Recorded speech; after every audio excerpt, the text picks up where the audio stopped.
Assalamualaikum warahmatullahi wabarakatuh. Perkenalkan, nama saya Dia Septiani dengan NPM 22130333 dengan nomor urut 26 dari kelas 5B. Di sini saya akan mempresentasikan RPP dengan KD menganalisis faktor-faktor yang mempengaruhi terjadinya korosi dan mengajukan ide atau gagasan untuk mengatasinya, dan materi mengajukan ide atau gagasan untuk mencegah korosi. Yang pertama, terdapat informasi umum.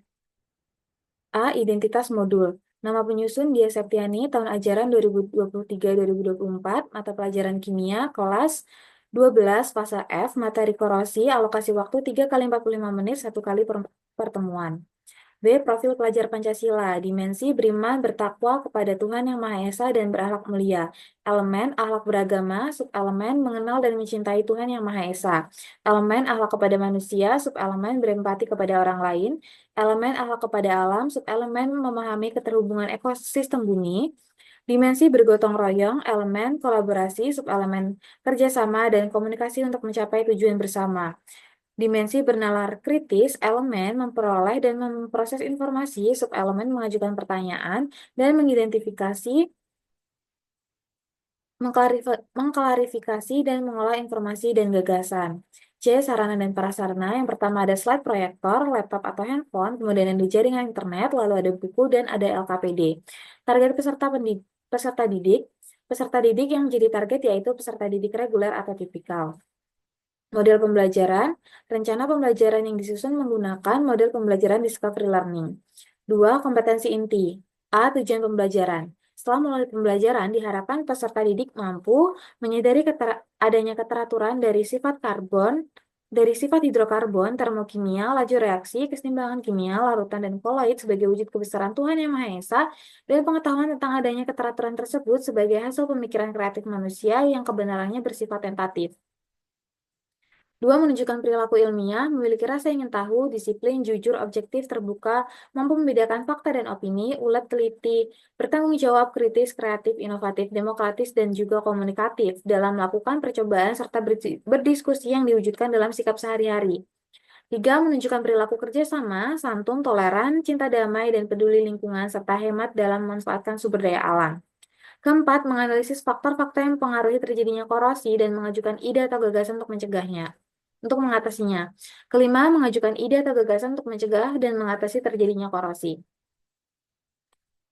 B. Kriteria ketercapaian tujuan pembelajaran KKTP. Setelah melalui proses pembelajaran, diharapkan peserta didik mampu yang pertama, menunjukkan rasa syukur dengan adanya keteraturan penentuan ide atau gagasan untuk mencegah korosi sebagai wujud kebesaran Tuhan Yang Maha Esa. 2. Menunjukkan rasa syukur dengan diberikannya pemikiran kreatif sehingga ditemukannya cara-cara yang dapat mencegah korosi. 3. Mengamati wacana mengenai pencegahan korosi.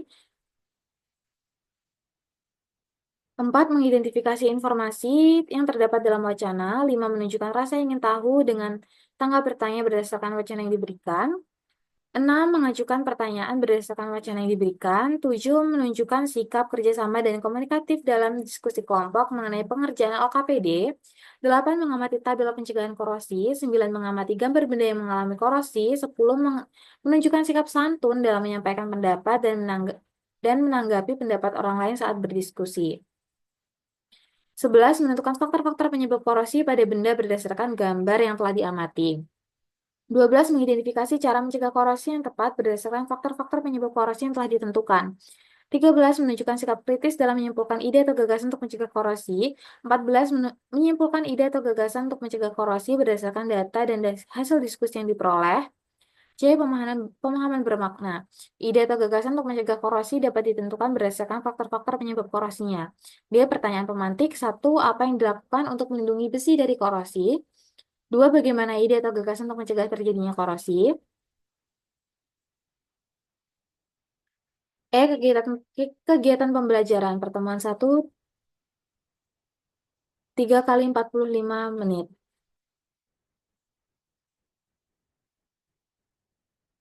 Kegiatan pendahuluan selama 15 menit, deskripsi kegiatan, guru menyampaikan tujuan pembelajaran yang harus dicapai peserta didik selama pembelajaran yang akan dilaksanakan. Guru mengajukan pertanyaan mengenai faktor terjadinya korosi yang sebelumnya telah dipelajari. Guru mengarahkan peserta didik untuk duduk berdiskusi secara berkelompok. Kegiatan inti, deskripsi kegiatannya, guru membagikan LKPD kepada setiap kelompok. Stimulation, peserta didik mengamati wacana mengenai pencegahan korosi yang diberikan guru, problem statement. Guru membimbing peserta didik dari wacana yang diberikan agar memperoleh ide atau gagasan untuk mencegah korosi, sehingga diharapkan muncul pertanyaan, yaitu, satu, bagaimana cara untuk mencegah korosi? Dua, apa yang dapat dilakukan untuk melindungi besi dari korosi? Kemudian ada data collection. Guru meminta peserta didik mengamati tabel yang berisi cara-cara pencegahan korosi. Guru meminta peserta didik mengamati gambar benda yang mengalami korosi. Data processing, guru meminta peserta didik menentukan faktor-faktor yang menyebabkan korosi pada benda-benda yang telah disajikan dalam tabel. Guru meminta peserta didik menentukan cara mencegah korosi yang tepat pada benda-benda yang telah disajikan berdasarkan faktor-faktor penyebab korosinya. Verification, guru meminta peserta didik untuk mempresentasikan hasil kerja kelompok dan mengamati serta membandingkan dengan data hasil kelompok lainnya. Generalization, guru meminta peserta didik menyimpulkan ide atau gagasan untuk mencegah korosi berdasarkan data dan hasil dari diskusi yang diperoleh. Kegiatan penutup, deskripsi kegiatan, guru memberi umpan balik terhadap proses pembelajaran yang telah dilalui siswa dengan soal atau pertanyaan langsung. Guru memberikan refleksi bersama peserta didik mengenai materi yang dipelajari beserta proses pembelajaran yang telah dilakukan. Dan guru memberikan tindak lanjut dengan mengingatkan peserta didik untuk membaca materi yang akan dibahas pada pertemuan berikutnya. F. Assessment. Satu, asesmen formatif. Asesmen formatif dilakukan selama proses pembelajaran dengan menggunakan teknik observasi langsung kepada peserta didik, yang meliputi sikap, pertama, kerjasama. Peserta didik menunjukkan perilaku kerjasama saat berdiskusi mengerjakan LKPD. Dua, komunikatif. Peserta didik menunjukkan perilaku komunikatif saat berdiskusi mengerjakan LKPD dan saat melakukan presentasi. B. Kinerja meliputi penilaian bagaimana kemampuan peserta didik dalam memilih cara pencegahan korosi berdasarkan data yang diberikan. Dua, bagaimana keterampilan peserta didik dalam menjelaskan ide atau gagasan secara sistematis saat presentasi. Dua, asesmen sumatif dilakukan pada akhir proses pembelajaran menggunakan teknik tes berupa kuis, UTS, dan UAS dalam bentuk soal berupa pilihan ganda atau esai. G. Pengayaan dan remedial. Pengayaan akan diberikan berupa penugasan mencari informasi tentang contoh lain mengenai cara pencegahan korosi dalam kehidupan sehari-hari. Remedial akan diberikan kepada siswa dengan cara guru meminta siswa membaca kembali materi mengenai mencegah korosi dan memberikan latihan soal untuk dikerjakan. Sekian presentasi dari saya mengenai RPP. Saya akhiri. Wassalamualaikum warahmatullahi wabarakatuh.